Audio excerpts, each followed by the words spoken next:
Kakaban, Indonesia. Danau yang ada di Kakaban ini termasuk danau prasejarah yang terbentuk sekitar 21.000 tahun yang lalu. Danau ini merupakan kumpulan air laut yang terperangkap ribuan tahun. Akibat perubahan lingkungan dan evolusi yang cukup lama, air danau ini kemudian menjadi tawar dibandingkan dengan air laut sekitarnya. Evolusi habitat tersebut juga berdampak pada biota air yang ada di dalam Danau Kakaban. Danau di tengah lautan ini didiami oleh ikan dan jenis ubur-ubur yang tidak menyengat.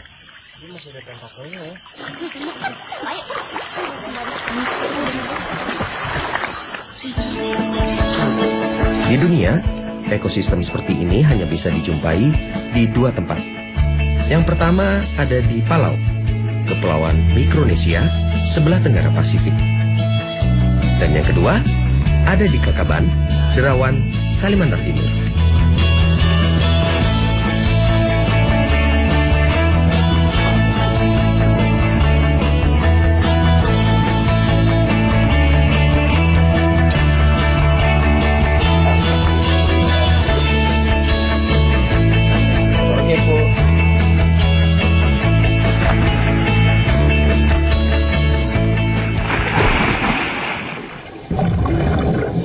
Meski air Danau Kakaban tidak terlalu jernih, saya bisa melihat dengan jelas ratusan ubur-ubur yang ada di dasar danau.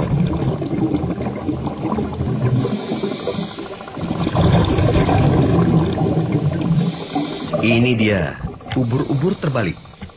Satu dari 4 jenis ubur-ubur endemik yang ada di danau ini. Tekstur ubur-ubur ini lebih padat dan kenyal, seperti jeli. Berbeda dengan ubur-ubur bulan. Ukuran ubur-ubur bulan lebih besar dan berwarna putih transparan. Pulau Kakaban merupakan salah satu dari gugusan Kepulauan Derawan yang diusulkan sebagai kawasan warisan dunia oleh UNESCO.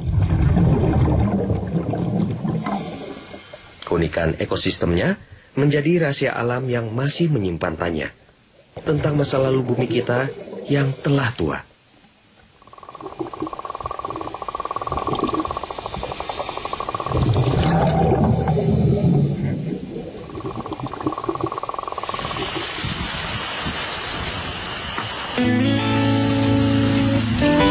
Meninggalkan Pulau Kakaban, saya dan tim menuju spot menyelam terakhir kami di Kepulauan Derawan, Kakaban Wall.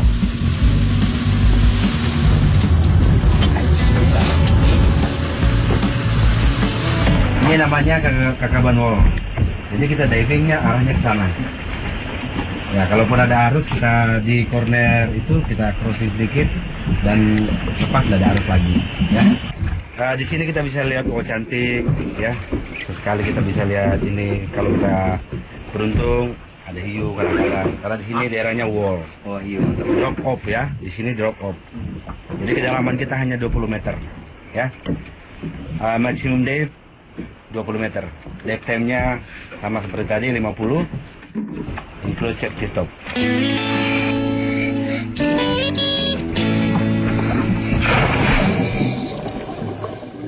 Inilah dinding Kakaban, atau lebih dikenal dengan Kakaban Wall. Terumbu karangnya tersusun secara tegak lurus, membentuk dinding raksasa sedalam 180 meter.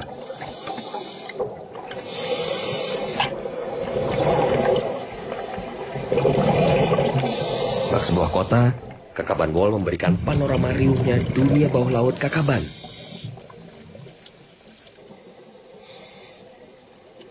Ikan dengan berbagai jenis ukuran menjelma menjadi penduduk kota yang sedang sibuk dengan aktivitasnya masing-masing.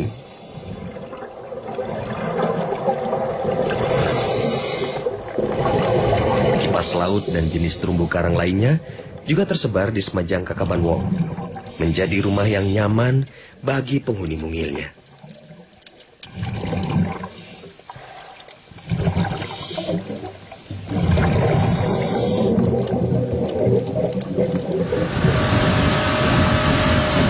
Ketika saya masih menikmati Kakaban Wall, beberapa anggota tim lainnya menuju spot lain.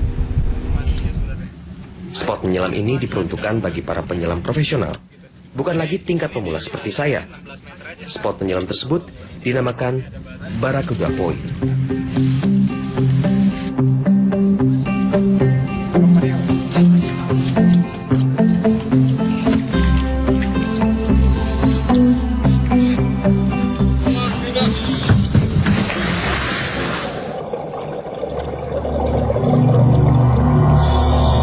Begitu masuk ke dalam, Yudi dan Popo harus langsung menembus kedalaman 25 meter. Arus yang sangat kuat membuat mereka harus berpegangan pada karang mati.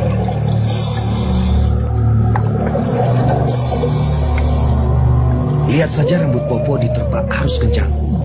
Bahkan gelembung tangki oksigen semuanya tidak tegak lurus ke atas, melainkan mengikuti arus yang begitu kuat.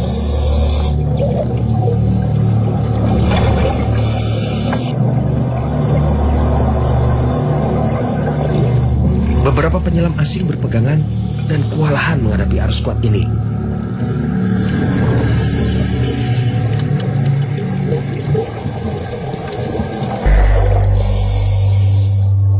Tidak terlalu lama menunggu, ratusan barakuda terlihat. Mereka bergerombol melawan arus.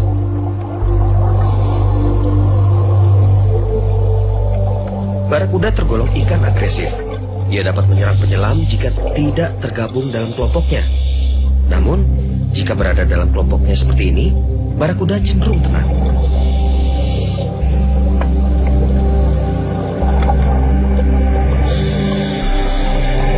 Jangan coba-coba untuk mengusik ikan yang satu ini.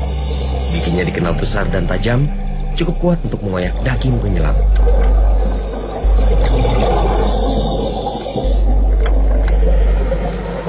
Tidak hanya di laut, kita bisa menemui barakuda. Ikan ini juga dapat ditemui di muara sungai yang besar. Kemampuan adaptasinya yang baik membuat ikan ini bisa hidup di air tawar maupun laut.